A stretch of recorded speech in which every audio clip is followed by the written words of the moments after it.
Elementary pa lang, napapansin na nila mga gawi kong parang hindi pambabae. Kasi bis na Chinese garter, laruan ko ay text sa cholens. Tapos jamming ko lagi noon mga sigang lalaki sa amin. Nung ako'y mag-high school ay napabarkada sa mga bay. Curious na babae na ang hanap din ay babae. Sa halip na makeup kit, bit-bit ko ay gitara.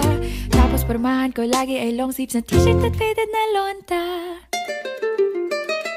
Pero nung makilala kita, nagbagong bigla ang aking timpla. Natutuwa ko na magpariban at mag-ahit ng kilay at least once a month. Hindi ko alam kung anong meron ka na sa akin ay nagpalambot ng bigla. Sinong mag-aakalang lalaki pala ang bibiyag sa tulad kong tigring gala.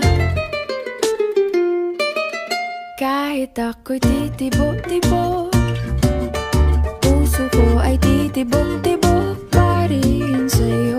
Isang halik mo lamang at ako ay tinatablan. At ang aking pagkababae ay nabubuhayan na para bang bulaklak na namumukadkad. Dahil alaga mo sa dilig at katamtamang sikat ng araw-araw mong pag-ibig sa aking buhay nagpapasarap.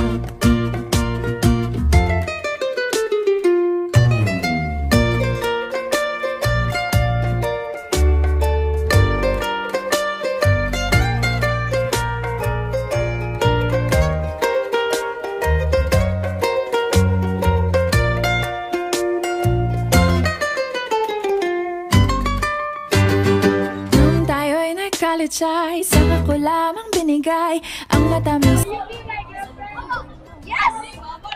sa halip na tsokolate at tipikal na mga diskarte. Nabihag mo ko sa mga tula at sa mga kanta mong pabebe.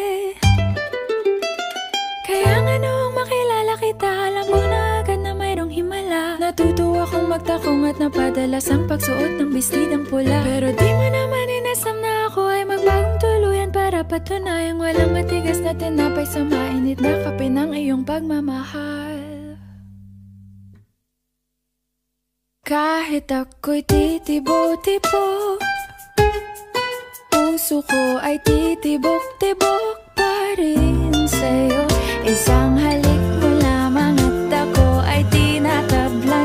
At ang aking pagkababae ay nabubuhayan na para bang bulaklak na namumukadkad. Dahil alaga mo sa dilig at katamtamang sikat ng araw-araw mong pag-ibig sa aking buhay nagpapasarap.